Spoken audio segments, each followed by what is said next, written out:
بتدور على وظيفه جرافيك ديزاينر؟ ابعت ايميل احكي فيه قصه حياتك من يوم ما اتولدت، ما يقلش عن 200 كلمه. وطبعا كل حاجه هتقولها في الايميل ارجع اكتبها تاني في السي في. وطبعا ما تنساش تكتب في الاخر بيست ريجاردز. بالنسبه للسي في، اوعى تقل عن 5 صفحات. اكتب كل تدريب خدته من اولى ابتدائي وكل وظيفه اشتغلت فيها من ساعه ما كنت في اللفه. اما بالنسبه للبورتفوليو، اعمل فايل هاي ريز فول ديفينيشن الترا 4K ما يقلش مساحته عن 4 جيجا ونص، وارفعه على درايف وابعت اللينك. واللي عايز يحمل اللينك دوت لازم يبعت لك ايميل ياخد الاذن الاول. ويسعدني اقول لك انك مش هتشتغل ولا حد مهتم ولا حد فضيلك اساسا. شاكرين يا باشا، كلك ذوق.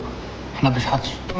الفترة اللي فاتت عملنا اعلان لوظيفة مصمم جرافيك، وجالنا سيفيهات كتير وايميلات كتير، وبصراحة كان في جزء كبير منهم العجب العجاب. فانا عايز ان انا اقعد ادردش معاكم شوية عشان نشوف ايه الملاحظات اللي لازم ناخد بالنا منها عشان الايميل بتاعك يتشاف وفرصتك تبقى اكبر ان انت تعمل المقابلة الشخصية، وان شاء الله تكمل بعد كده لحد ما تنول الوظيفة.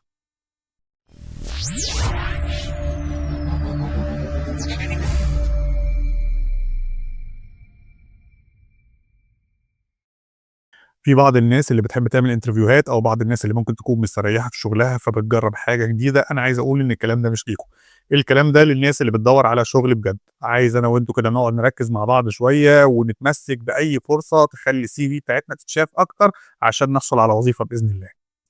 قبل ما تبعت تقدم على وظيفه لازم تقرا الاعلان كويس وتشوف المتطلبات اللي هم محتاجينها والامكانيات اللي هم محتاجين تبقى متوفره في المصمم اللي رايح.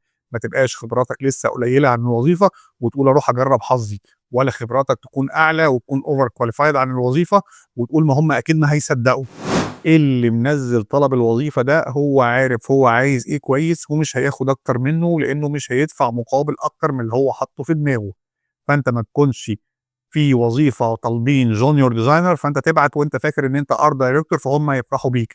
ما تكونش الوظيفه متطلباتها 3 سنين خبره فانت تبعت وتقول لا ده انا 10 سنين، دي حاجه حلوه جدا. انت كده مش بس هتضيع وقت الشركه اللي انت بتقدم لها، لا انت رايح تضيع وقتك كمان.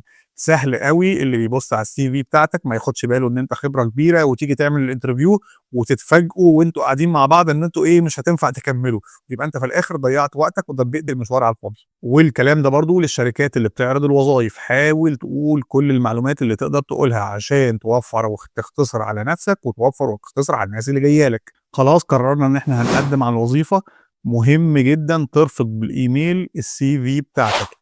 في اشاعه غريبه منتشره ان الديزاينر مش محتاج سي في، وان ما دام البورتفوليو بتاعه حلو فشغلك بيتكلم عنك، وانت لو شغلك حلو فمفيش حاجه تانية مهمه. الكلام ده مش مظبوط تماما وهنوضح ليه دلوقتي.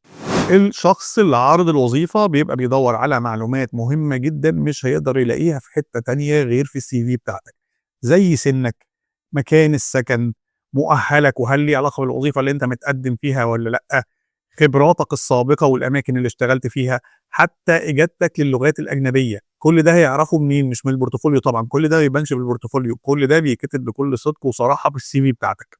انت ممكن تكون اجمد مصمم في الدنيا بس صدقني بيبقى في عوامل تانية، العوامل ديت بتفرق في صلاحيتك للوظيفه دي من عدمه. يعني انت هتبقى مناسب ولا لا، وصدقني ده زي ما بيبقى في مصلحه الشركه كمان بيبقى في مصلحتك.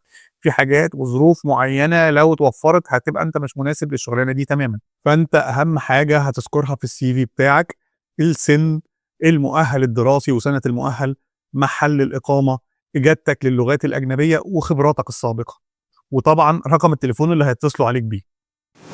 برضه هيطلع واحد يقاوح ويقول لك المصمم مش محتاج السي في، اهم حاجه البورتفوليو. يا صديقي هو دلوقتي عايز يعرف محل اقامتك. افرض ان الشركه في اكتوبر وانت ساكن في التجمع، هتعمل ايه؟ هتتعب نفسك وهتتعب الشركه معاك. لازم يعرف اجابتك للغات الاجنبيه. افرض ان البريف بتاع الشغل بيجي له بالانجليزي، مش لازم تبقى انت مؤهل ان انت تقرا الكلام دوت. لازم يعرف عدد واماكن اللي انت اشتغلت فيها قبل كده. لازم يعرف مؤهلك ايه، وهل مؤهلك دوت مرتبط بالوظيفه وانت جبت خبراتك دي عن طريق الدراسه ولا انت كل دوت جبته بالموهبه. اهم حاجه لازم بقى تحطها في اعتبارك وانت بتكتب السي في، لازم تحط في دماغك ان الراجل اللي بيقرا السي في بتاعتك دي على مكتبه يجي 10 20 100 سي في تانية لازم يقراهم. فانت تحاول تختصر على قد ما تقدر، تحاول توضح له الحاجات اللي هو المفروض هيدور عليها. ما تكتبش قصه حياتك كلها، ما تكتبش كل الشغلانات اللي اشتغلت فيها من يوم ما اتخرجت، ركز على الحاجات اللي ليها علاقة بالوظيفة اللي انت مقدم عليها. كذلك خلي الدنيا واضحة وصريحة ومفهومة. احنا مش بنقرا السي في على فكرة، احنا بناخد قفزات على الحاجات اللي تهمنا بس. عندنا بعد كده شكل السي في. انت مش دكتور انت مش محاسب تبعت لي السي في في فايل وورد ومستني ان انا انبهر بيها. لازم يبقى في لمسة فنية ولو بسيطة. انا مش طالب منك تصميم معقد، ولو طلبت ما تعمل يا اخي، ولا هو باب النجار مخلع؟ بجد بتصدم لما بيجي لي سي في مكتوبة على الوورد كأنها جاية من آلة كاتبة. انت مصمم، لما انت مش هتظبط السي في بتاعتك مين اللي هيظبطها؟ عبّر عن نفسك يا أخي، أنت في الأول وفي الآخر فنان. أنا من كتر ما بقى ييجي لي سيفيهات على الوورد، بقيت لمّا باشوف CV creative أو نضيفة، بابقى متأكد إن صاحبها هيطلع over qualified. يا جماعة أنتم فنانين في الأول وفي الآخر. زي ما قُلنا ما تبعتش بورتفوليو من غير CV، ما تبعتش CV من غير بورتفوليو. خبراتك وشطارتك والأماكن اللي أنت اشتغلت فيها اللي مكتوبة في الCV دي كلها، عايزين بقى نشوفها على أرض الواقع. جالي من كام يوم CV مكتوب فيها Behance link upon request، يعني لو عايزين البورتفوليو بتاعي اطلبوه وأنا أبعته لكم. أنت جاي تهزر يا ابني؟ هو إحنا هنتحايل عليك عشان تبعت صورة الموناليزا؟ في إيه يا جدعان؟ ما في مليون واحد غيرك عايزين نشوفهم. تبعت البورتفوليو بتاعك إزاي؟ دي بقى تفضيلات شخصية. أنا شخصيًا بافضّل وبشدة يكون لينك مبعوت على البيهانس، باقدر أبقى شايف كل حاجة من قدّامي، ولو بادوّر على نقطة معيّنة أو مجال معيّن في الdesign بادوّر عليه وبالاقيه بسهولة. بيبقى أسهل كتير من فايل الPDF اللي لازم أسكرول كلّه عشان أوصل لجزء معيّن أو حتّة معيّنة. إنما أنت لو حابب تبعته كده ما فيش مشكلة، بس أرجوك بلاش الفايل يبقى أكتر من 300، 400 ميجا، ولو إن أنا عارف إن ده هيأثّر على الجودة. اللي هيحمّل الفايل دوّة هيستناه لمّا يحمّل، وعقبال ما يروح يفتحه هينسى مين اللي بعته أساسًا. ساعات بييجي لي بورتفوليو بيبقى باين أوي إنه جميل ومتعوب عليه وفيه motion وحركات، بس إحنا بجد بنزهق، مش هاقعد أستنى لمّا اللحظات تخلص عشان أشوف اللي بادوّر عليه.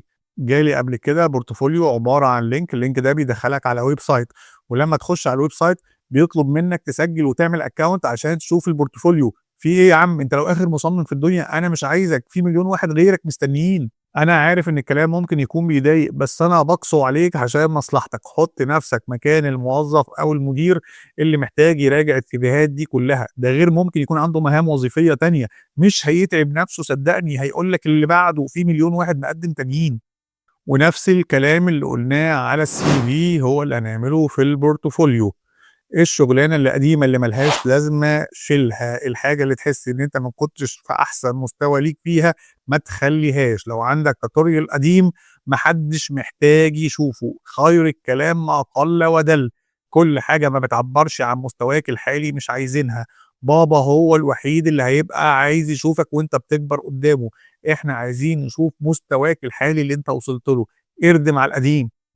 عارف إن الكلام ممكن يكون بيضايق وإنه يبان فيه بواخة أو يبان فيه كِبْر، بس صدّقني أنا وأنا زمان باروح أعمل انترفيوهات، لمّا كنت ألاقي الinterviewer بيقرا الCV بتاعتي ويبان عليه إنه أول مرّة يبُص فيها، كنت باتضايق جدًا.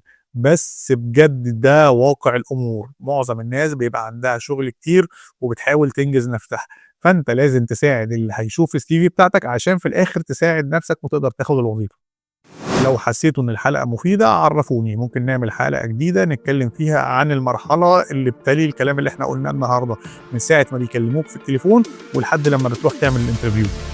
لو عجبتك الحلقة اعمل لها لايك، ولو استفدت منها اعمل لها شير عشان حد تاني يستفاد منها، ولو عايز تتابع الجديد اعمل سبسكرايب عشان في حاجات كتير قوي لسه هنتكلم عليها. شكرا.